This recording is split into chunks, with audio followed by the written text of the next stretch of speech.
sepotong tangan, darah menggenang, dan seorang pemuda tak berdaya di lantai. Seseorang masuk dan terkejut lantas meneriakkan namanya. Novel kecil suka merekam suara apa saja, termasuk lalat yang ingin ia tangkap. Ayahnya mengajarkan caranya, namun Novel belum berhasil dan ayahnya tetap memberinya semangat. You can't always win. C'est la vie. Di sebuah laboratorium, dari sebuah kulkas sepotong tangan keluar mendekati pintu ruangan. Si tangan bangun dengan terhuyung-huyung. Namun di luar tampaknya ada orang, sehingga ia pun kembali masuk. Si tangan kemudian melihat jendela. Ia pun segera menaiki rangka tengkorak untuk mencapainya. Seseorang membuka pintu dan masuk memeriksa keadaan. Si tangan sudah berada di atas lemari. Ia arahkan pintu lemari ke jendela dan diam-diam pergi ke sana. Saat jendela ditutup, si tangan sudah berhasil keluar. Ia duduk sejenak membulatkan tekad. Ia pun melompat ke antena di depannya. Sayangnya ia gagal. Selintas memori lantas menyelimutinya. Pagi harinya si tangan tertidur di atap dekat sarang burung berisi telur. Ibu burung hendak menjatuhkan ia ke jalan. Namun si tangan segera tersadar dan berpegangan ke leher ibu burung. Hingga beberapa saat ibu burung pun tak lagi bernapas. Keduanya pun terjatuh ke tong sampah. Segerombolan kenangan kembali menyergapnya. Novel mengatakan kepada kedua orang tuanya bahwa ia bercita-cita menjadi pianis dan astronot sekaligus. Saat ulang tahun, Novel dihadiahi sebuah alat perekam suara portable yang ia gunakan untuk merekam apapun. Mereka adalah keluarga bahagia yang tinggal di Rabat, Maroko. Namun keadaan berubah setelah kedua orang tuanya meninggal dalam kecelakaan mobil yang lantas menjadikan Novel seorang yatim. Novel telah kehilangan suatu hal besar yang sangat berharga bagi hidupnya. Novel lantas diterbangkan sendirian ke Paris untuk diasuh oleh kerabatnya, yakni seorang bapak dengan satu anak lelaki. Nah, bagaimana tangan itu bisa berpisah darinya? Novel dewasa sedang mendapat marah dari atasannya atas kebiasaannya terlambat dalam mengantar pizza cepat saji, yang mana Novel bekerja sebagai pengantarnya. Novel meminta maaf. Ia pun pulang ke apartemen tempat keluarga angkatnya tinggal. Keadaan tidak sehangat dahulu kala. Novel dewasa menjadi dingin dan tidak banyak bicara. Si tangan tersadar akibat tong sampahnya bergerak lalu ditumpahkan ke bak mobil yang segera berangkat. Dengan kaleng bekas, si tangan melompat ke jalan. Ia terus berjalan menuju stasiun bawah tanah. Di elevator, si tangan terguling-guling dan jatuh ke tepi rel. Segerombolan tikus kemudian menyerangnya. Untungnya si tangan menemukan korek lantas menyalakannya, sehingga tikus-tikus tersebut menjaga jarak. Ia pun berjalan mundur, lantas berpegangan ke kereta yang segera berangkat. Kereta berhenti di stasiun tujuan. Si tangan kemudian menaiki pagar kawat dan melihat tempat yang ditujunya, yakni sebuah bangunan tinggi dengan menara derek merah di belakangnya. Si tangan pun segera berlari. Sementara itu, Novel sedang mengantarkan pizzanya dengan terburu-buru, dan tanpa sengaja merempet sebuah mobil yang membuat pizzanya berjatuhan dan motornya sedikit rusak. Setelah meminta maaf, Novel segera berangkat lagi. Setibanya lewat intercom, Novel dimarahi oleh wanita pemesan pizzanya atas keterlambatannya. Novel lagi-lagi memohon maaf. Ia pun meminta agar dibukakan pintu lift. Meski kesal, wanita tersebut bermurah hati dan menyuruhnya naik. Sayangnya hingga beberapa kali dicoba, pintu lift macet tak bisa dibuka. Novel pun meminta kesediaannya untuk turun. Wanita tersebut setuju. Namun Novel segera membatalkannya, karena setelah ia periksa, pizzanya ternyata sudah berantakan akibat kecelakaan. Novel lantas duduk di sana menunggu hujan reda, sambil memakan pizza yang telah berantakan. Setelah beberapa lama, wanita di intercom tersebut ternyata menanyakan keberadaannya yang masih di sana. Keduanya lantas memulai obrolan baru. Novel menanyakan apa yang ia lihat dari tempatnya berada. Tak ada, hanya cakrawala, jawabnya. Novel kemudian mengatakan bahwa itu pasti sangat menyenangkan dan damai karena bisa terputus dari dunia, tidak melihat dan mendengar apa-apa. I said it must be comforting to be cut off from the world like that. To hear nothing. Wanita tersebut berkata bahwa ia seperti bermimpi berada di kutub utara.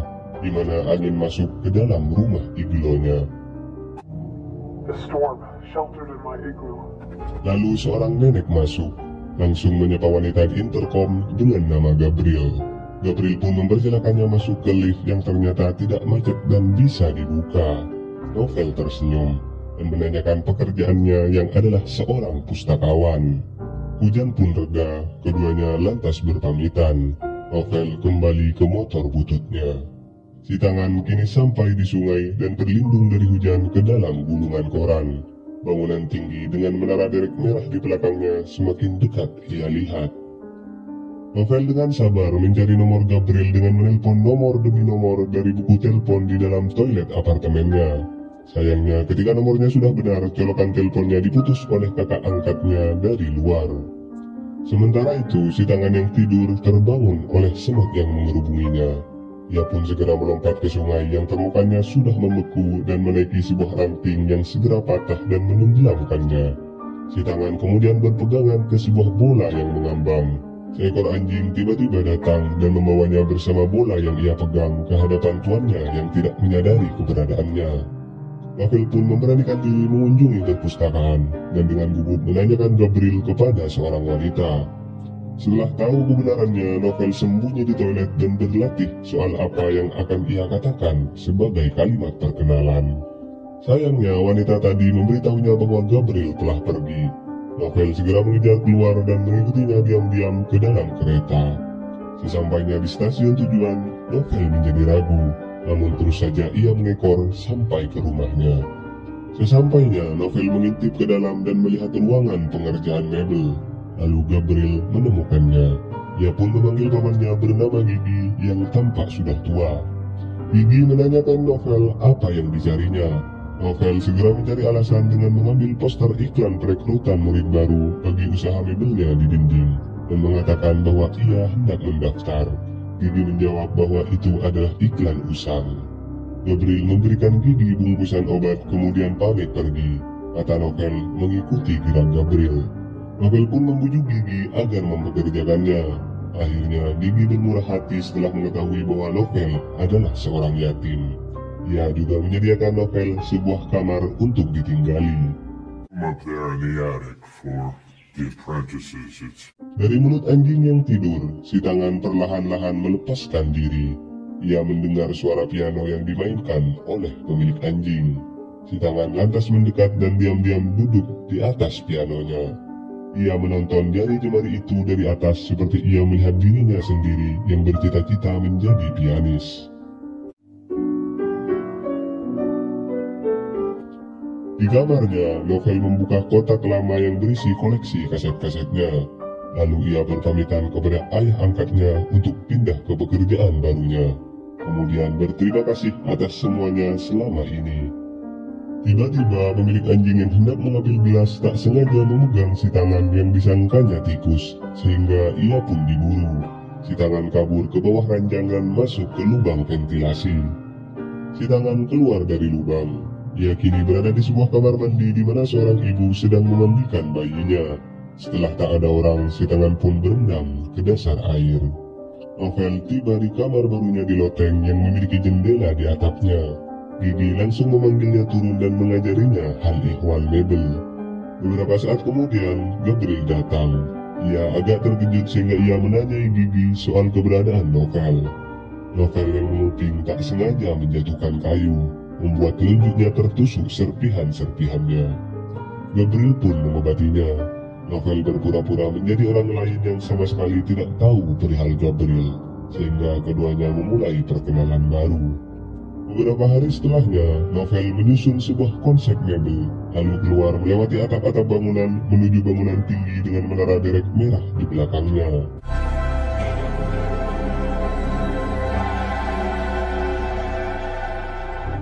Si tangan mendekati bayi di ranjangnya. Baju yang jatuh ia kembalikan ke mulut mungilnya. Kemudian ia berikan telunjuknya untuk digenggam. Di perpustakaan, Novel sengaja meminjam buku bertemakan Kutub Utara karena ia masih ingat mimpi Gabriel saat mereka berdua bicara di intercom. Selanjutnya, Novel mulai mengeksekusi rancangannya. Ia pergi ke atas bangunan dengan menara derek merah di belakangnya dan mulai mengukur dan memaku hari demi hari. Saat mengembalikan bukunya, Novel menghadiahi Gabriel sebuah gantungan kunci berbentuk beruang kutub dari kayu yang ia buat sendiri. Gabriel juga menghadiahinya sebuah buku yang disukainya.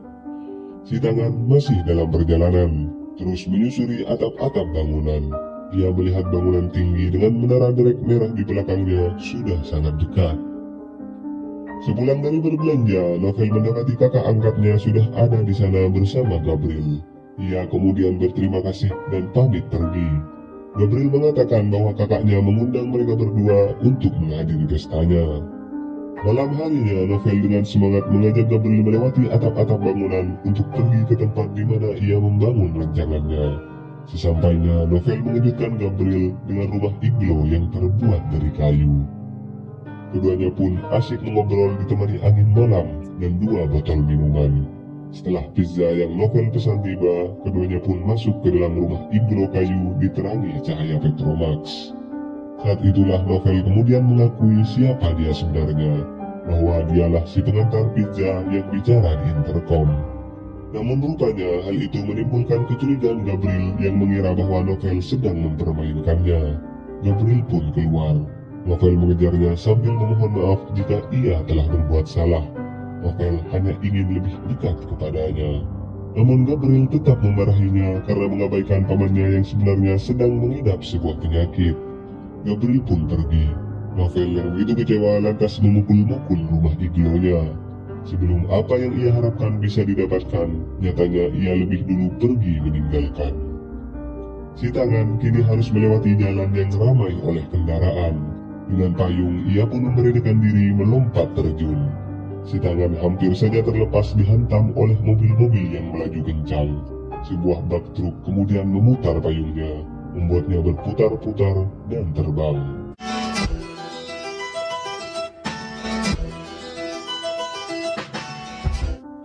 Di pesta kakaknya, Novel duduk sendirian tanpa Gabriel.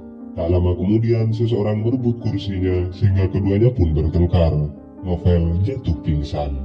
Begitu pula dengan si tangan yang pingsan setelah sampai di dalam sebuah bangunan. Paginya, Novel pulang dengan mata lebam. Ia melihat catatan yang dibuat oleh Gigi untuk dikerjakan dan langsung memulainya dengan mempersiapkan kayu dan menghidupkan mesin pemotong. Si tangan yang baru tersadar segera berangkat dengan terburu-buru. Seekor lalat mengganggu Novel yang bekerja. Novel pun berusaha menangkapnya sebagaimana dulu ia bersama ayahnya. Dengan sangat hati-hati, Novel menyergapnya dengan sigap dan kini ia berhasil menangkapnya. Perlahan-lahan, ia turunkan tangannya untuk melihat alat tersebut. Namun, dalam sekejap, tangannya tergilas oleh mesin pemotong. Hingga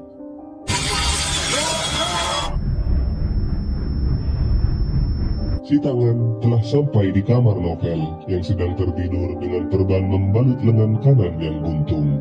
Si tangan naik ke ranjangnya. Kenangan kembali menyeruak dari hari kecelakaan. Si tangan membenarkan posisinya ke pergelangan Novel. Lalu pelan sekali lengan Novel mendekat hampir menyentuhkan pergelangannya. Namun kemudian ditariknya menjauh. Hingga beberapa saat, Novel yang sudah terbangun mendengarkan kaset-kaset lamanya yang merekam memori masa lampau yang hilang. Ketika itu, ibunya bermain cello, sementara ayahnya bermain gitar. Di dalam mobil, Novel kecil mengulurkan tangan dan kepalanya keluar untuk merekam suara angin dan gesekan ban. Ayahnya yang melihatnya langsung menegurnya. Dan tiba-tiba seekor rusa sudah berdiri di tengah jalan membuat mobil tersebut kecelakaan. Di bawah ranjangnya, si tangan bersembunyi diam-diam. Novel lantas mengemas barang-barangnya. Dari luar terdengar suara Gigi yang meminta Novel untuk membukakan pintu. Namun Novel mendiamkannya. Gigi pun pergi. Sesaat kemudian suara motor terdengar datang. Gabriel masuk dan mendapati Novel dan semua barangnya sudah tiada. Di atas ranjang itu terlihat buku yang telah ia hadiahkan kepada Novel. Gabriel memegangnya hingga tertidur di sana. Saat bangun, Gabriel mencoba membuka lemari dan mendapati sebuah rumah iglo kecil yang dibuat oleh si tangan yang sedang bersembunyi. Gabriel pun pergi ke rumah iglo kayu yang pernah Novel buat untuknya, di atas bangunan tinggi dengan menara derek merah di belakangnya. Namun ia tidak menemukan apa-apa selain sebuah alat perekam suara portable di bawah sebuah kayu. Gabriel mengambilnya dan mulai memutar kenangan-kenangan Novel, sementara si tangan yang mengintipnya dari jauh mulai mendekatinya. Gabriel pun sampai di rekaman saat Novel baru saja membuatnya. Gabriel membayangkan apa yang Novel lakukan. Novel membenarkan posisi kayu ke arah menara derek yang jaraknya cukup jauh. Sesaat ia atur nafas dan tekadnya, lantas berlari dengan kencang dan melompat tinggi. Hingga Novel berhasil mencapai menara. Ia pun meneriakkan seluruh perasaannya ke Cakrawala, kemudian tiduran di sana. Novel tidak mau kehilangan harapan meski sebatang kara, bahkan kini tanpa Gabriel dan tangan kanan pula.